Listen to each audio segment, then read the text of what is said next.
Welcome to Crit House, everybody. I'm Jeff Larson, and today we're traveling to the Netherlands. We have Jop Verheijen. Did I get that right? Yes, you did.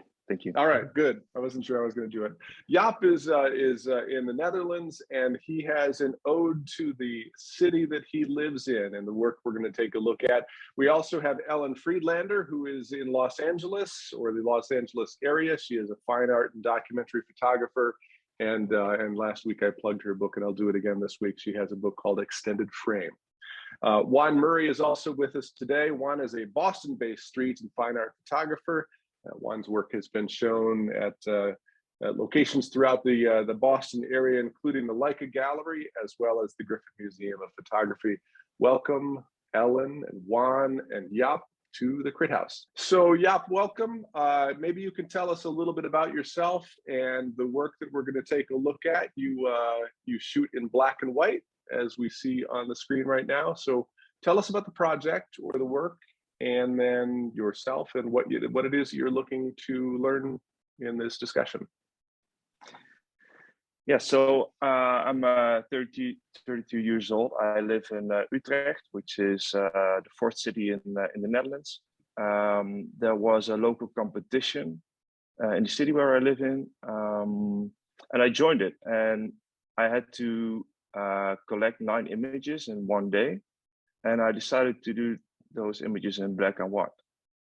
And after a couple of weeks, I got the message that I won this race. So it was a decision made by a jury, and I got a lot of positive feedback. So the jury saw what I meant, and that was a big push for me to continue doing photography on the street here in the city. So what I try to do with my images is to show the life in the city, beautiful, to capture moments that I think are beautiful. So what I'm looking to get out of the review is, to me, it might feel that these are just 15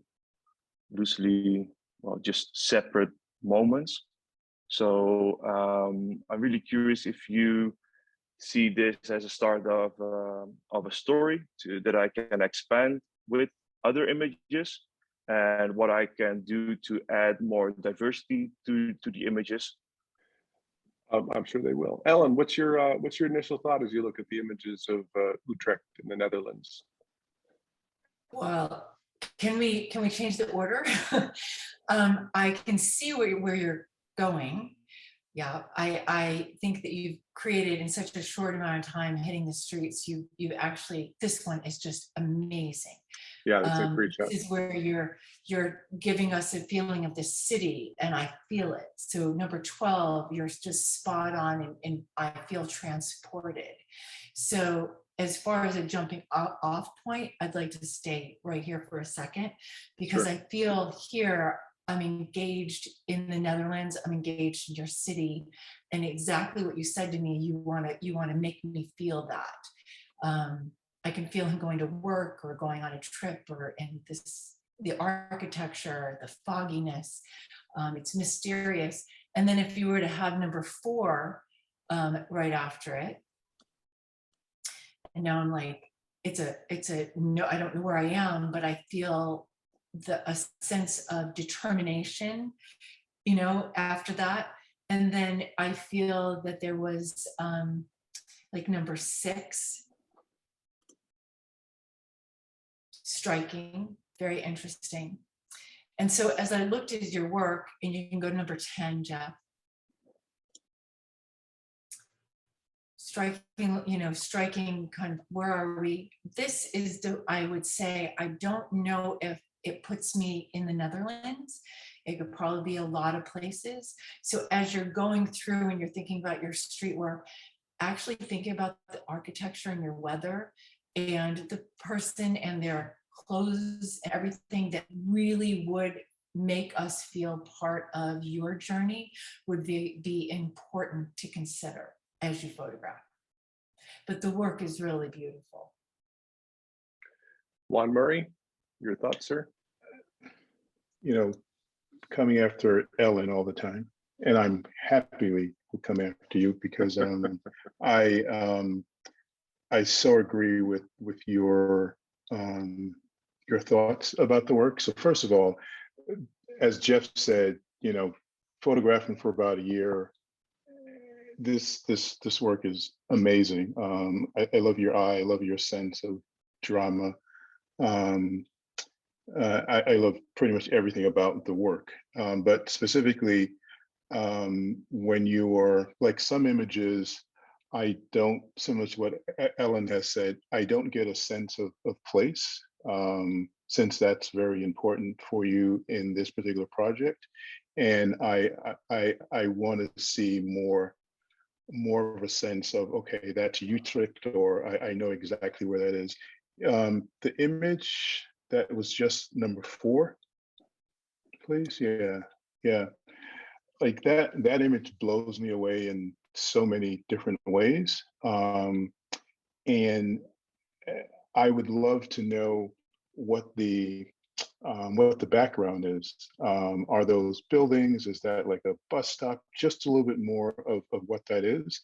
I think it works as an image, but could it work more as a sense of place where you live if I could have a little bit more information about what's going on in the background. But the image in of itself, I'm just totally blown away.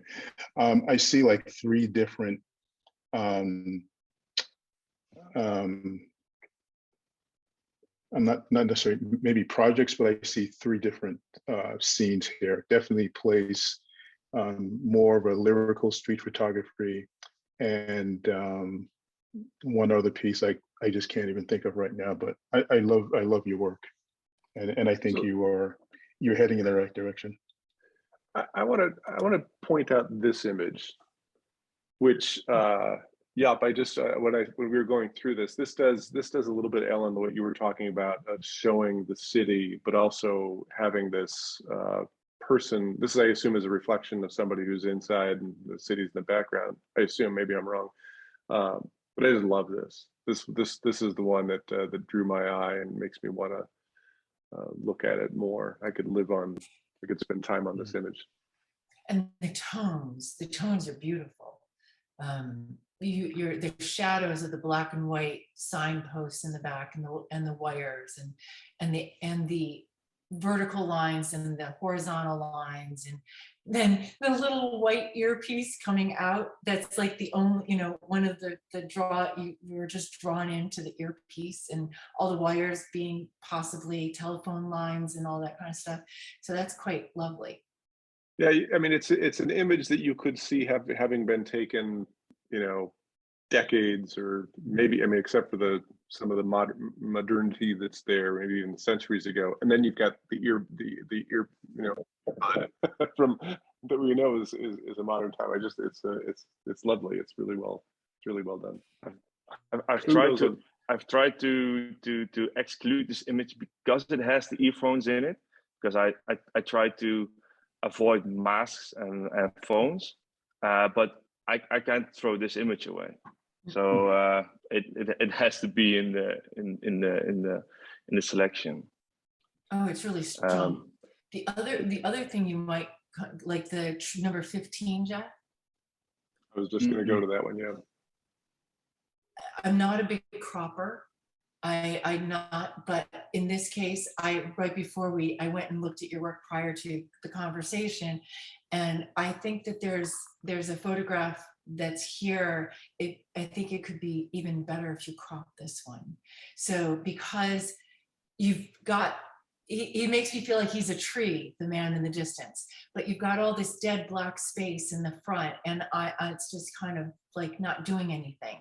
If there was something undulating in there and drawing me in, and more just interesting, I think that would get it. But I think this is a photograph that could be improved. It would tell more of a story. And that's the other thing as you approach the street, is that it's all about being able to look and see the light, but also tell a story.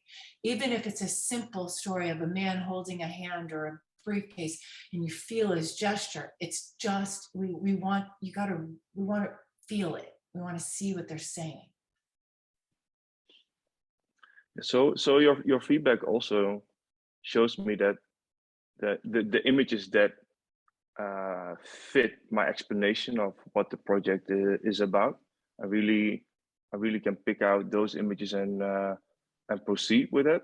But also that there are a couple of images that draw your attention that are maybe not part of the story, but are nice to look at. So maybe there's also something else and than just the project on the city. And you know that's what happened over the last couple of months, is that, you know, I try to see if there's a story, but if there's not, that would also be fine. You know, if it would be a collection of nice images, I would also be very happy to proceed with that kind of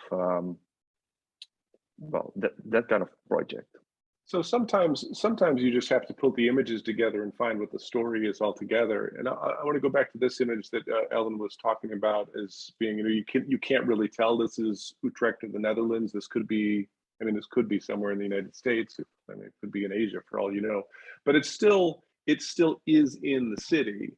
So each individual image in my mind doesn't necessarily have to say this, you know, that this is only something you would see in Utrecht or the Netherlands, because this is there.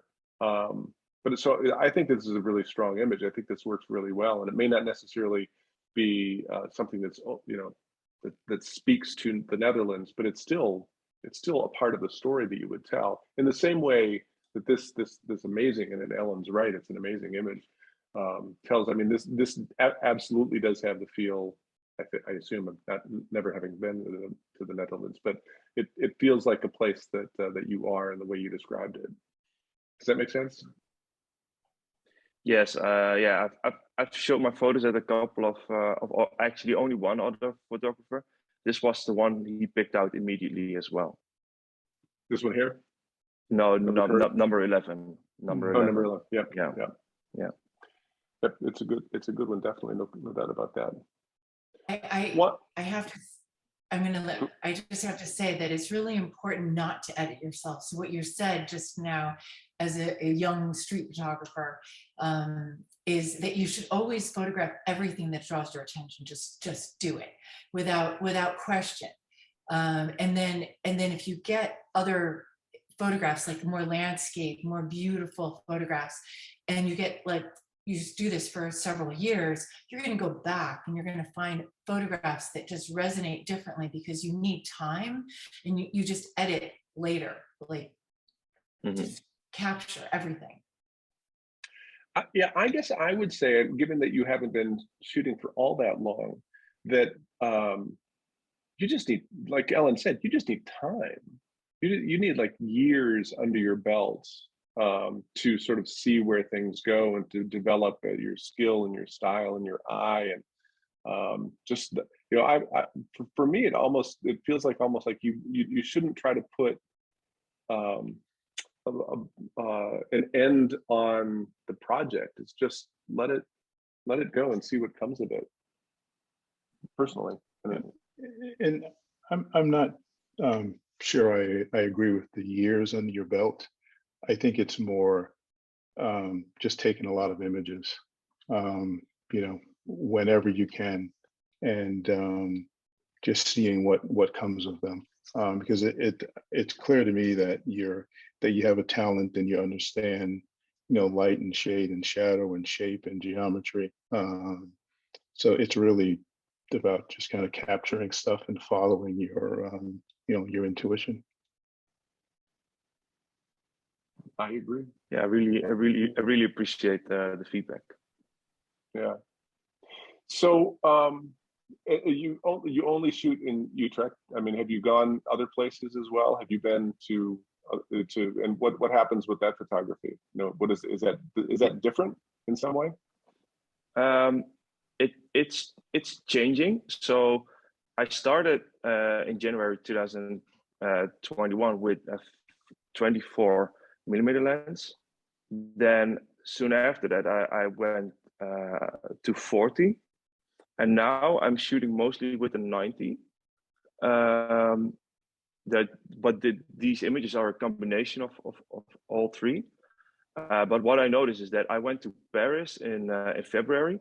That was the first time that I shot outside of Utrecht, where I could feel that the work was similar to Utrecht. So there's a huge difference between Paris and the holiday I had in Italy last summer. And I could make a collection of images out of Paris that I would be happy with, that would be in line with the style in these images. And yeah, and I haven't been anywhere ever since, so I don't know what happens when would be somewhere else for, let's say, a couple of days. Well, these things that you will learn. I want to just show this the image and make sure we talk about it, because it's an interesting one with this couple behind the. Is that like a steam on the glass? Is that what that is? Yeah, it's a bus stop, and the logo you see is the logo of the city. Yeah. So is that right? you'd only know if you're from the Netherlands or perhaps from Utrecht. And indeed, it's dirt and it's early morning fog. So this is I love the scene. It's just for me, it's just like a little bit off in terms of the moment, and also with the set, that line dissecting the gentleman's face. That's just those are picky little things but it's a great scene, but the moment needs to be a little bit stronger for this one for me. So when you made this photograph, are there several other frames? Yes, there are. There's one other where they're hugging, and her face is actually towards the camera. So you see a little bit of an expression. Right. Well, you might want to share that one, because that would bring that's could be more powerful. And because you're so new at this, and this work is so new, that it's hard to choose. And editing one's work is like nearly impossible forever and ever. So, just welcome to the club. But so it would be really interesting to see. I'd love to see it. Like if you send Jeff the other images, it'd be great. I'm sure Juan and I would enjoy seeing the other ones that you didn't select. Absolutely. I will. I would also say that I'll be willing to bet that those circumstances with the conditions on the window is there at other times, and there's probably an opportunity to go back and get, because I think you've got a good shot there. It's a good set. But there may be an opportunity to go back and get maybe a better scene at some point. Yeah, I'll always be on the lookout for these kind of scenes, and fog especially. It's very cool. I like it a lot. Juan, last thoughts, and we'll wrap it up. Anything additional advice you can give? No, I think you mentioned something about going back to the scene and just kind of working it at different times, because there are definitely some great locations here, and you just never know what you'll find, 2 weeks later or whatever the case may be, and also in different light. I think you're off to an amazing start, and I can't wait to see what you come up with. Ellen, your thoughts? Well, yeah, you said the magic word when you said 40 millimeter lens, because that's what I walk the street with. So I think that you're headed in the right direction. I think Instagram, looking at other street photographers, seeing the history of street photography, just pouring over lots of different types of work. And there's new work coming out in street photography that's really pushing the envelope, and that would inform you differently as you walk the street. But there's definitely a feel of like old Andre Catège work and Andre Cartier-Bresson. This one, there's an image that Cartier-Bresson has over train tracks where the trains are sort of running. It's sort of lit in the same kind of way. And I will tell you, yeah, this image that I could put that on my wall. I love that a lot. So Yeah, but really greatly appreciate you you showing your work. It's and I say it every time, but it's hard to put your work out there and to get feedback on it. Sometimes it's a little, it hurts. So thank you for having the bravery and the courage to let us take a look at it. I would like to invite everybody who's watching to provide your constructive and thoughtful and kind feedback in the comment section below to help Jop. It's always good to hear other people's thoughts on the work that we're showing here. And if you are interested in showing your work on the Crit House, you can do that as well. You can go to our website at crithouse.com. There's a page there to enter your information and perhaps have your work shown. As Jop did when he came to us. That's how he came to our attention. Ellen, thank you very much for joining us once again. Always a great insight. And Juan, the same for you. It's greatly appreciated. I'm going to be linking to another video of Ellen's here that you can take a look at to learn more about her work. It is The Year of Not Knowing. It's an artist talk with Ellen Friedlander, and that is hosted by the legendary Aileen Smithson. Thank you all for watching the Crit House.